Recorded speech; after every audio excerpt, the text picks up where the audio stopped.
Καλώς ήρθατε σε ένα καινούργιο επεισόδιο στο κανάλι μας στο YouTube και σήμερα θα φτιάξουμε κάτι πολύ ωραίο, κάτι πολύ νόστιμο, μαμαδίστικο. Θα φτιάξουμε αυγολέμονο. Κυπριακό αυγολέμονο όμως, γιατί στην Ελλάδα είναι κάπως διαφορετικό. Βάζετε πιο πολλά λαχανικά μέσα, δεν δένετε έτσι όπως θα δέσουμε εμείς σήμερα τη σούπα. Οπότε πάμε να ξεκινήσουμε και να δείξουμε πώς φτιάχνουμε έναν τέλειο αυγολέμονο. Θα φτιάξουμε ένα φρέσκο ζωμό κοτόπουλο, το οποίο μπορείτε να τον κρατήσετε και στο σπίτι σας. Δεν μπορεί να γίνει μόνο μια φορά ο ζωμός και να φτιάξουμε απλά σούπα. Κάντε περισσότερη ποσότητα, κατάψυξη και μπορείτε να τον κρατήσετε για αρκετό καιρό. Λοιπόν, έχουμε κοτόπουλο, ολόφρεσκο κοτόπουλο, το οποίο έχουμε τεμαχίσει. Πάρει από τις υπεραγορές μετρό. Λοιπόν, έχουμε μύρο μαζί με το μπούτι και μια φτερούγα που είναι πλούσια σε κολαγόνο, έτσι ώστε να μας δώσει πάρα πολύ καλό ζωμό. Λοιπόν, εδώ που είναι ο μυρός, μπορούμε να πάρουμε ένα μαχαιράκι μικρό και απλά να κάνουμε μία ντομή εδώ στο κόκκαλο, στη μέση. Αυτό είναι το πράγμα δηλαδή, για να ψηθεί πιο γρήγορα και να μην πάρει περισσότερη ώρα και να γιώσει εντελώς το φιλέτο από το κοτόπουλο. Λοιπόν, έχουμε και σηκωτάκια και λεμόν από το κοτόπουλο που είναι προαιρετικά. Σε κάποιους αρέσουν, σε κάποιους δεν αρέσουν. Θα ρίξουμε μέσα νερό. Τις ζωσολογίες τις δίνουμε από κάτω, μπορείτε να τις δείτε. Κρύο νερό θα βάλουμε, είναι σημαντικό να είναι κρύο το νερό και όχι ζεστό, για να βγάλει όλα τα κακά στοιχεία ο ζωμός από πάνω και να ξαφρίσουμε. Λοιπόν, οπότε σιγοβράζουμε για περίπου μισή ώρα το κοτόπουλο μας σε μέτρια προς δυνατή φωτιά και μετά θα προσθέσουμε το θυμάρι, τη δάφνη και τους κόκκους πιπεριού. Ο λόγος που το κάνουμε αυτό είναι για να ξαφρίσουμε το κοτόπουλο, να φύγουν όλες οι κακές μυρωδιές και τα κακά στοιχεία με μια κουτάλα και μετά θα δείξουμε πώς θα φτιάξουμε τον τέλειο ζωμό.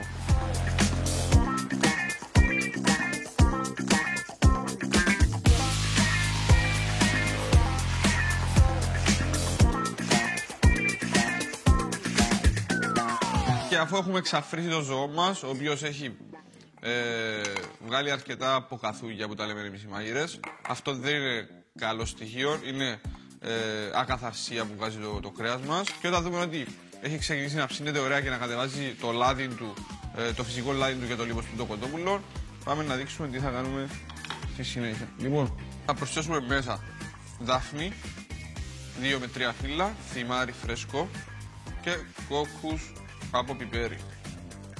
Λοιπόν, έχουμε shallots, επειδή εμείς είμαστε γκουρμέ και έχουμε τις υπεραγορές μετρό δίπλα μας. Μπορούμε να βρούμε αυτά τα πιο εκλεπτισμένα κρεμμυδάκια.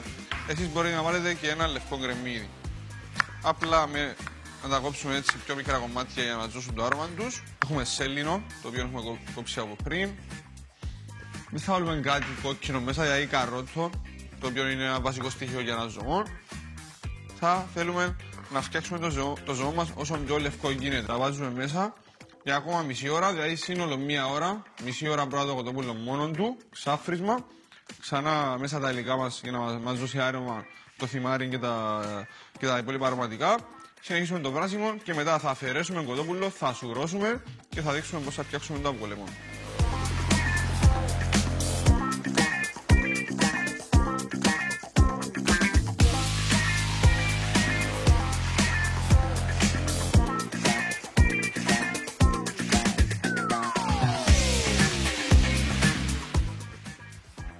Μοσχομυρίζει, επιπλό.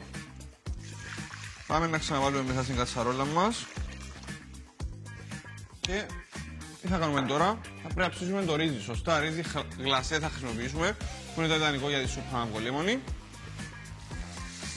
Λοιπόν, ένα 15 λεπτό περίπου να βράσει το ρύζι μαζί με το ζωμό μας και θα δείξουμε πώς θα δέσουμε τη σούπα για να την κάνουμε το τέλειο αυγολέμονο. Για να πούμε ότι εμείς έχουμε φτιάξει και μια σούπα από πριν, οπότε το κοτόπουλο μας τώρα είναι προψημένο και είναι λίγο παγωμένο. Το ιδανικό που μπορείτε να κάνετε εσείς είναι όταν είναι ζεστό το κοτόπουλο, να το αφήσετε έτσι ένα 5 λεπτό σε ένα μπολ, να μην είναι εντελώς πάρα πολύ ζεστό βασικά για να το μαδίσετε και θα το πάρετε όπως είναι ψημένο από το κόκκαλο. Εγώ ας πούμε την πέτσα από το κοτόπουλο δεν θα την βάλω στη σούπα, δεν μου αρέσει. Οπότε θα πάρετε το κοτόπουλο και με απαλές κινήσεις με τα καντάκια σας θα το κάνετε κούνα που λέμε εδώ στην Κύπρο. Αυτό εννοώ όταν λέω μαδάμε κοτόπουλο. Αν θέλετε να το είναι πιο ψηλό ψηλαφισμένο, το μαδάτε περισσότερο. Αν θέλετε να φαίνεται, το μαδάτε λίγο πιο, σε πιο μεγάλα κομμάτια. Πάμε να δείξουμε το αυγολέμονο. Λοιπόν, έχουμε χυμό λεμονιού, φρέσκο εννοείται. Ωραία. Και θα χρησιμοποιήσω ολόκληρα αυγά. Μπορεί να σας φανεί περίεργο, δεν είναι πρόβλημα, μην το φοβάστε.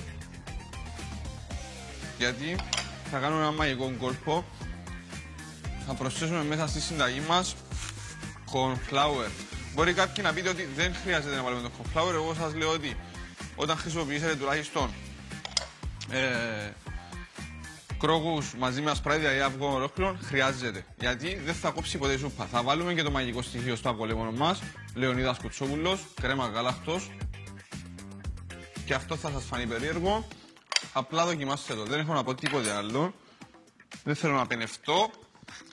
Βάρτε αλάτι βόλικο και μέσα στο ζωμό αφού βράσει το κοτόπουλο.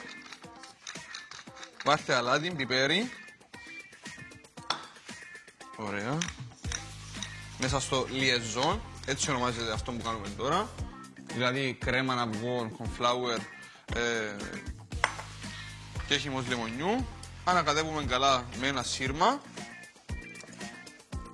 Και θα πάρουμε από το ζωμό για να φέρουμε σε θερμοκρασία το αυγό μας για να μην κόψει. Που δεν θα κόψει, το ξαναλέω, γιατί υπάρχει cornflour μέσα.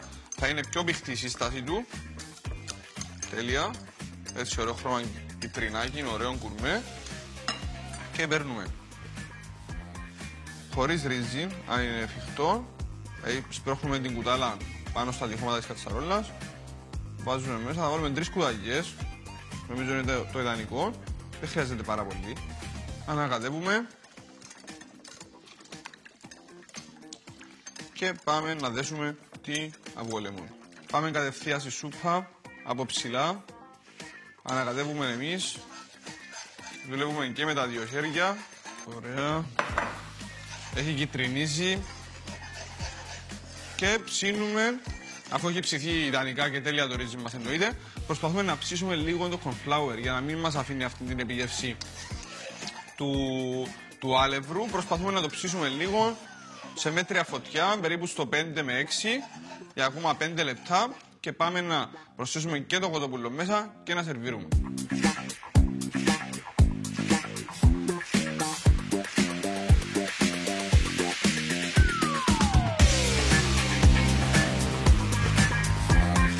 Έτοιμο το αυγολέμονο μας, εξαιρετική υφή, εξαιρετικό άρωμα.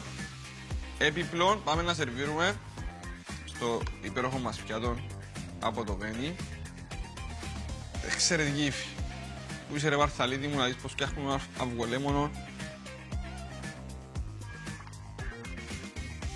Τέλεια. Είναι και το χρώμα ιδανικό για εμένα. Κάποιους μπορεί να τους αρέσει να είναι πιο κίτρινοι. Και υφή. Ωραία, βάλουμε λίγο ελαιόλαδο από πάνω για το άρωμα.